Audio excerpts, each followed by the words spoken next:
The medieval tradition of King Arthur in England produced two great works. The most influential is Sir Thomas Malory's Le Morte d'Arthur, a sprawling epic printed in 1485 that tells the story of King Arthur's long and colourful life. Malory's rich characterizations and plot have shaped the legend through the years. But there is another Arthurian work, written in the mid to late 14th century, that has also fascinated scholars since it came to light in the 1614 inventory of a Yorkshire book collector. It is the poem Sir Gawain and the Green Knight. Though very different from Le Morte d'Arthur and lacking its influence, Sir Gawain and the Green Knight is nevertheless acknowledged as one of the great treasures of English literature.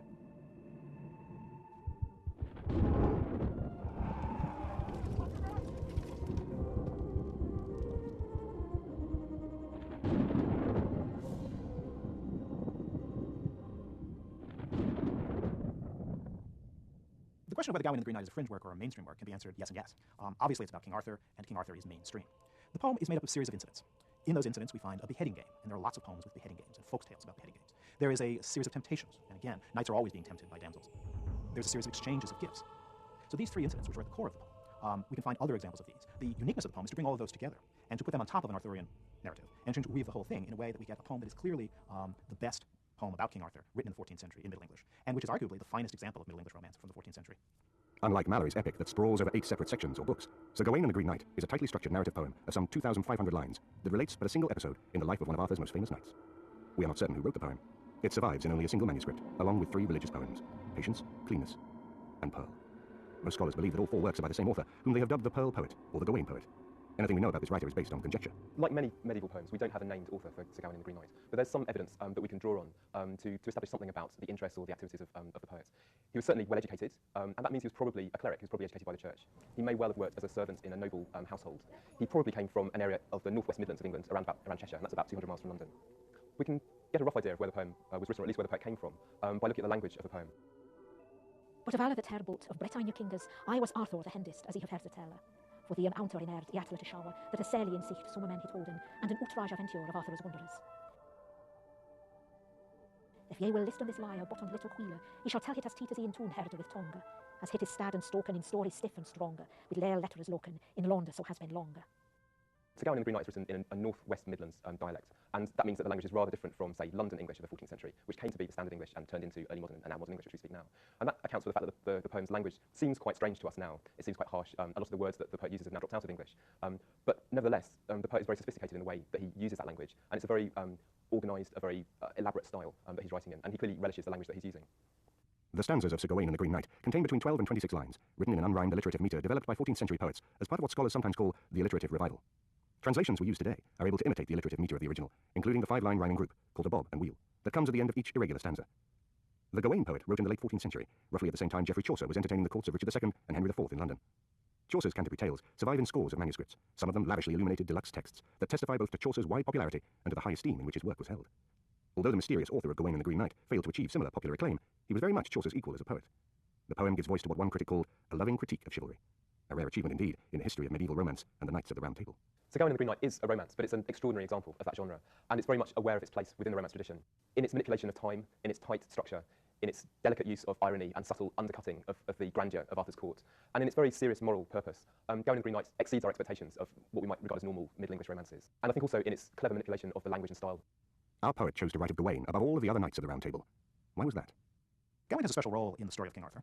He is King Arthur's nephew. He is the son of King Arthur's sister or half-sister. And in the original culture that King Arthur grows out, there's a special relationship between nephews and uncles. And in original versions of the story, Gawain seems to be King Arthur's right-hand man, his best knight, his wise counselor. Gawain is Arthur's right-hand man and right-hand knight from very, very early in the history of Arthurian literature. He's made so by Geoffrey of Monmouth, who is the first man to invent a full quasi-historical biography for Arthur in the 1130s. And Gawain is Arthur's sister's son, his nephew, sister's son being a particularly important relationship. From there, once you've invented the Round Table, which happened within a couple of decades after Geoffrey's first inventing the story of Arthur, Gawain becomes the chief knight of the Round Table. Lancelot's invented a bit later, and for a while Gawain is simply the knight who matters.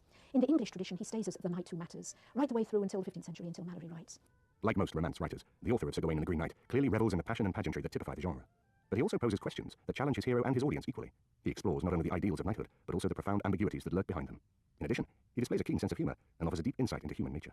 And we can be pretty sure, too, that he was writing for an audience who had a similar kind of familiarity with Arthurian romance, because the way he plays with its conventions, its building blocks, its expectations, the way he exploits them, become much more interesting and exciting if you can assume some familiarity of that kind in his audience as well as himself.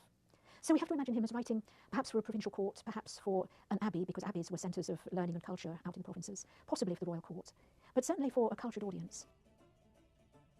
All was hap upon higher in halles and chambers, with lordes and ladies as lavest in thought. With all of the wail of the world that I woned their salmon, the most kid knichters under Christus Selvan, and the lovelockest ladies that ever leaf hadden, and hey the cumlockest kings of the court elders. For all was this far folk in her first age on sailor, the happiest under heaven, king hiest moan of Willa. It were no great need to never so hard your hair on hill. Wheeler New Year was so yet that it was you were coming, that die double on the days was the dooth served. For the king was coming with knichters into the hall, the chantry of the chapel chaved to an end, no decree was their cast of clerks and other, Noel knighted and newer, never ned full oft. The poem is divided into 4 sections, referred to by modern editors as fits. Fit 1 introduces Arthur and his court, who are seated for a New Year's feast. Suddenly, an unannounced intruder appears in the hall. He's a huge man riding a horse, and both he and his steed are coloured a vivid green from top to toe. This is the Green Knight. He is carrying a great axe in one hand and a hollybob, signifying peace, in the other. He offers Arthur and his court a challenge. The Green Knight is willing to give his great axe to any member of Arthur's court and receive a blow if the knight who accepts will agree to receive a blow from him in return. Will the knights be able to live up to their illustrious reputation for bravery? The action of Sir Gawain and the Green Knight is initiated at a feast for New Year at Arthur's court. And we might imagine that if the poem was itself written for a noble household, then they might have been having just such a Christmas or New Year feast at the poem's first performance. And that sense of mirroring between the narrative of the poem and the concerns of its first audience, I think is very significant in Sir Gawain and the Green Knight. That sense of mirroring is continued in the poem in the way that the narrative itself is structured. The challenge by the Green Knight occurs at a New Year, and a year later, Gawain has to go and face the return blow from the Green Knight. Another kind of mirroring or reflection that we might want to think about is the relationship between the Green Knight himself and Arthur's court. The Green Knight initially might seem monstrous, outrageous, and strange, and he's certainly a very uncanny figure who enters the court. Everyone's absolutely astonished at him and just stops and stares, and that allows the poet himself to describe the Green Knight in great detail. But as we find out more about the Green Knight, we also find out that he's dressed elaborately in courtiers or knightly clothes, and that he represents both a sense of mysterious threat to Arthur's court and also the possibility of a peaceful or jovial resolution to the story. Gawain begs his uncle Arthur to allow him to accept the Green Knight's challenge, and he chops off the knight's head with his one blow. But the knight's headless body then rises and picks up his own severed head by the hair, brandishing it before the court as he continues to speak. The Green Knight reminds Gawain that as part of the challenge, he must come to the Green Chapel in 1 year's time to stand and receive the knight's return blow. The beheading of the Green Knight has roots in primitive folklore. It is thought to be a throwback to a ritual murder of vegetation that at harvest time will guarantee the return of spring and another cycle of crop planting and harvesting. In Fit 2, Gawain, preferring death to the dishonour of not keeping his oath, sets off alone on a quest to find the Green Chapel. It is winter, and he travels through a frozen wilderness. As time begins to run out, a desperate Gawain prays for guidance to the Virgin Mary, whose image adorns the inside of his shield. Suddenly, he sees a beautiful castle before him, where he is welcomed by Sir Bertilac and his lady, who stand in awe of him because of his reputation as one of Arthur's knights. Later on in the poem, when Gawain arrives at the magical, mysterious castle of Sir Bertilac, the attendants there have already heard about his grand reputation for courtesy, and they say that they wish to learn about courtesy and good manners, politeness from Sir Gawain. And Lady Bertilac, who acts as a kind of temptress in the tale, tries to use Gawain's reputation against him in that sense.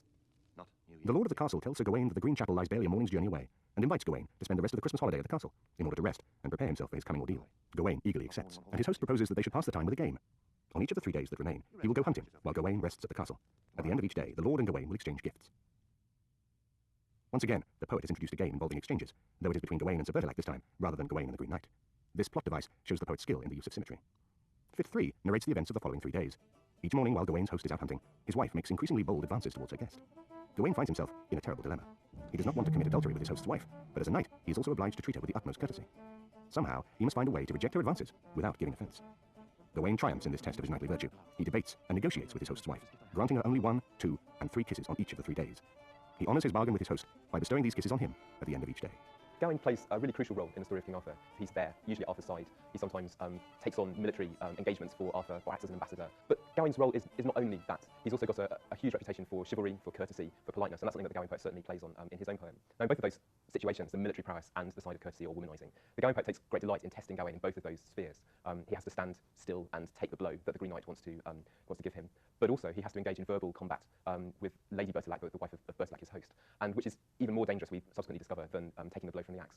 So in both of these ways, the Gawain poet is interested in testing or probing the morality, the integrity of Arthur's court, and he uses Gawain as the representative of that court. On the 3rd day, however, the poet adds a further complication. At their final parting, the lady presents Gawain with what appears at first to be an innocent memento of their encounter, a green silk sash or girdle. As she hands it to Gawain, she tells him, however, that it possesses the power to protect its wearer against all harm. Gawain accepts it gratefully, and when he greets his host that evening, he gives him his wife's kisses, but not the green girdle. In the 4th fit, Gawain sets out on the last day of the year to seek the Green Knight of the Green Chapel. Gawain stands to receive the knight's blow, but as the Green Knight brings his axe down, Gawain flinches, and the knight swings wide. Gawain vows not to flinch again, and the knight brings the axe straight down, but stops, just above Gawain's head.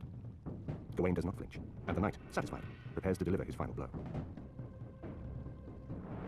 His axe comes whistling down, but leaves Gawain with only a nick in the neck. Seeing a few drops of his own blood, Gawain, his part of the vow now fulfilled, leaps up and draws his sword to do combat with the Green Knight. The knight, however, merely leans on his axe and laughs, revealing to Gawain his true identity, that of Sir Bertilac, the lord of the castle of Haute d'Azur, where Gawain had been staying the past 3 days. he has been disguised, thanks to Arthur's nemesis Morgan Le Fay, to test the reputation of Arthur's court. He goes on to talk about Gawain's slip-up, his taking of the girdle, because he wished to avoid the fate of having his head chopped off. The Green Knight says that because this was on account of Gawain's love for his life, but for ye love fed your leaf, that he's going to blame him less for that, the less i oblama. And that sense of judgment with a smile, I suppose, is how the poem seems to finish as far as the Green Knight is concerned. But for Gawain, it is a different story. Not only have his failings brought humiliation to Arthur's court, but he also knows that by trusting alone in the green girdle, he has betrayed his faith in Mary. She is his patron and the one whose blessings have helped make a brave and courteous knight. Indeed, his fervent prayers to her earlier in the poem had been answered when she guided him to Sir Bertilac's castle. Gawain himself has rather a stricter attitude to what he's gone through. He regards himself as a failure. And really, the big question at the end of the poem, and a question which the poet seems to throw out to the audience of the poem, is who is right? Do we forgive Gawain and regard him as the best man that could possibly have taken up the challenge? Or do we think with Sir Gawain that on account of his one failing, he's failed entirely? Modern audiences have very much enjoyed that combination of hard thinking and joie de vivre at the heart of Sir Gawain and the Green Knight. And certainly from my own perspective, I think that the poem brilliantly combines the popular and the didactic in its style. It combines elements of the oral tradition of Arthurian romance and a very refined and academic way of approaching the story as well. Not only that, it combines popular story, popular myth with Christian morality in a quite ingenious way. And I think that that's what makes the poem speak to new audiences across the generations.